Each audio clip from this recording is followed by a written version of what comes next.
Good afternoon, children. I'm going to give you the video of this RNA processing, which was not in the syllabus earlier, but now I did. In this process, we have to see how the RNA is undergoing the processing in which the introns are removed from the newly formed messenger RNA from the DNA. In case of eukaryotes, what is happening? The messenger RNA which is formed from the DNA is containing both exons and introns. Okay, so these exons are the coding sequences and introns are the non-coding sequences. So these are not required. So these are required to be removed from the newly formed messenger RNA to form the functional messenger RNA. So what are these processes? The process of RNA processing, that is a conversion of hnRNA, that is why this is called as hnRNA or heterogeneous RNA, because it is containing both exons and introns, into active and mature messenger RNA, which is a functional one. So this is involving following sub-steps. Number one is this hnRNA is highly unstable also. Keep in mind, this is highly unstable because of the non-coding sequences, that is introns also. So what is the first step? That is the end stabilization. And the second step is the RNA splicing. Okay, so we will understand how the mechanism is taking place. So first we come to the end stabilization. So what is this? Stabilization of fifth end or capping. So we will see in the diagram the fifth end of the messenger RNA.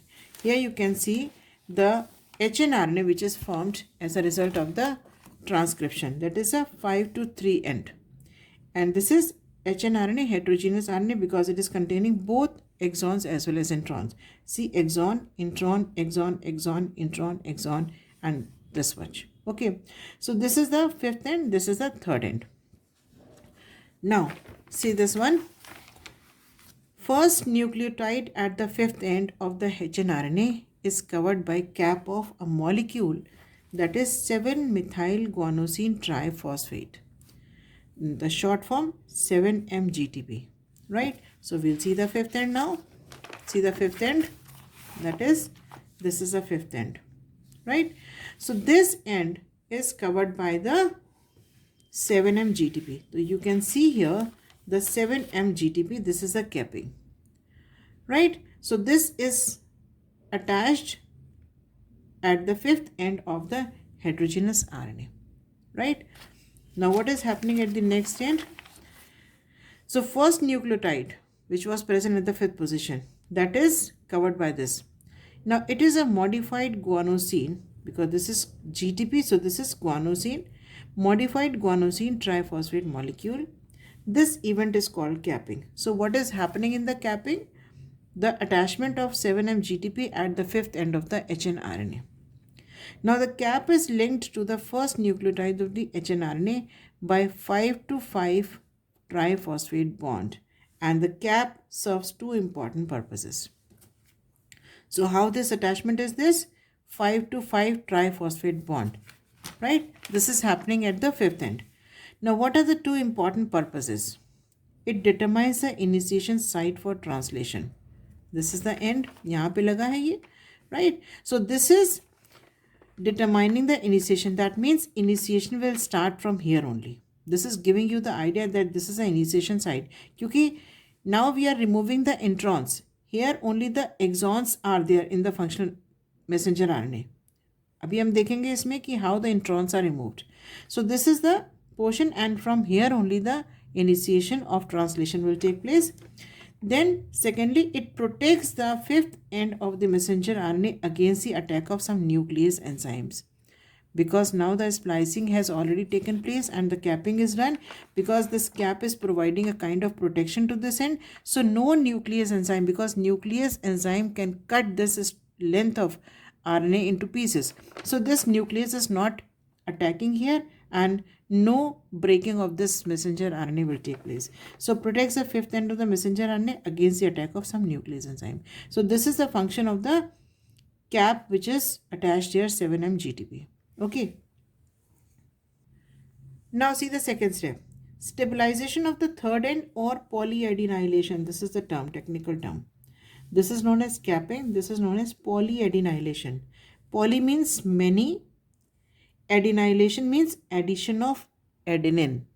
Okay, so that is why it is called as polyadenylation. Now we'll see what is written in the text. Segment of polyadenylic acid called polyatal or polyase segment. Polyatal or polyase segment. These are very important things for MCQs. And what is the length of that segment? 200 to 300 base pairs of adenylate residues. सारे के सारे क्या होंगे? A residues होंगे. So 200 to 300 BP of base pairs of adenylate is added sequentially to the third end of the hnRNA. Now see in the diagram here. This is the third end. You can see here many A are attached here at the third end. Fifth end के ऊपर क्या लग गया? 7 mgtp. That is forming the cap. Third end के ऊपर क्या लग गया? Polyatal. This is known as polyatal. Right? Now, this process of addition of polyatal to the third end of the RNA is called as tailing or polyadenylation. So that is capping at the fifth end, tailing at the third end. This polyadenylation makes the third end stable and resistant to any attack by nuclease enzyme. That means we are covering both the ends with the capping and tailing process, capping with the 7 mgtp and tailing with the polyatal, making the third end also stable and protecting it from the activity of any kind of nuclease enzyme. Okay. Now we will see the RNA splicing. Removal of introns or the non-coding regions from the heterogeneous RNA to make it homogeneous is called RNA splicing. So we have to remove the introns from the newly formed messenger RNA. Now, due to the removal of introns, the unusual length of the messenger RNA gets shortened and it becomes more effective and stable. So, when we are removing the introns, we can see in this diagram also that this is the original length of the heterogeneous RNA. We have to remove these intron portions, the darkly stained portions, and when we will remove this, you can see the length of the functional messenger RNA is reduced and it is lesser than the newly formed heterogeneous RNA, because now these are removed from the main heterogeneous RNA. So this is the final length of the messenger RNA after the splicing is done. Now in some rare cases, as in ciliated protozoan tetrahymena, self-splicing takes place due to autocatalytic activity of the RNA itself. Right? So in this protozoan, it is taking place itself, but in majority of the cases, the splicing requires a special structure which are called as spliceosomes, and these serve to recognize the start and end sequence of the introns. So here you can see these are the spliceosomes. These are recognizing the start and end of the intron, and then they are making a loop-like structure, and these are removed from the original heterogeneous RNA. So it then cuts the hnRNA to remove the introns and religate the remaining pieces, which are the exons of RNA, to form mature messenger RNA. So this is the method of RNA splicing. That means these are the splice sites which are recognized by the spliceosome. This is a start of the intron. This is the end of the intron. Similarly, here also these are recognized by these spliceosomes, and then they get attached here, and then the endonucleolytic cleavage will take place, and these are introns which are removed. The lariat is formed or the loops are formed and which are then removed, and then the ligation of the leftover exons is taking place and the functional messenger RNA is formed. Okay, so this is the method of RNA splicing. Now we will have a look on the spliceosome. What are these? Though this is for the competitions. The structures which are responsible for the removal of introns are called spliceosomes, and these are formed by 5 types of small ribonucleoproteins, SNRNPs, small ribonucleoproteins. And these are of 5 types: U1, U2, U4, U5 and U6. U3 is not found. So in the language of molecular biology, SNRNPs are pronounced as SNRPs. Okay, and what are these actually? These are small nuclear RNA molecules. That is SNRNP, small ribonucleoproteins. Okay, so these are snRNAs. What are these? These are snRNA, that is small nuclear RNA. The full form of this is also there in the syllabus, in the abbreviations list is there. Okay, so this is important, and this is a spliceosome, which is made up of 5 types of snRNPs. Okay, that's all for the splicing. So here we can see snRNP units, that is a spliceosomes bind to fifth and third end of the intron. This is a fifth end of the intron. This is the third end of the intron, and causing an endonucleolytic cleavage at both the points, right? And this is resulting in the formation of a loop-like structure, which is known as the spliceosome intron complex or lariat. Okay, and then the adjacent exons are joined together to each other, and the lariat gets dissolved, right? So this is the method of formation of functional messenger RNA after RNA splicing. Now, after RNA processing, the hnRNA becomes a homogeneous, mature, stable, and workable messenger RNA, that is known as functional messenger RNA. Now, this is ready to move into the cytoplasm. Now, this is taking place only in the eukaryotes, because in the eukaryotes, introns are present. In prokaryotes, introns are not present. Okay. Now, RNA processing is not occurring in prokaryotes. Remember this point. Okay. Why this is so? Because prokaryotic DNA is short in size. It does not contain introns or the non-coding regions. Okay. Now this important part, RNA splicing and formation of different proteins from same RNA transcript. We know that each exon has coding region. The same diagram is explained here in some other way. That is our DNA to hnRNA, which is transcribed, and then the capping and tailing, and the splicing, and then the functional messenger RNA.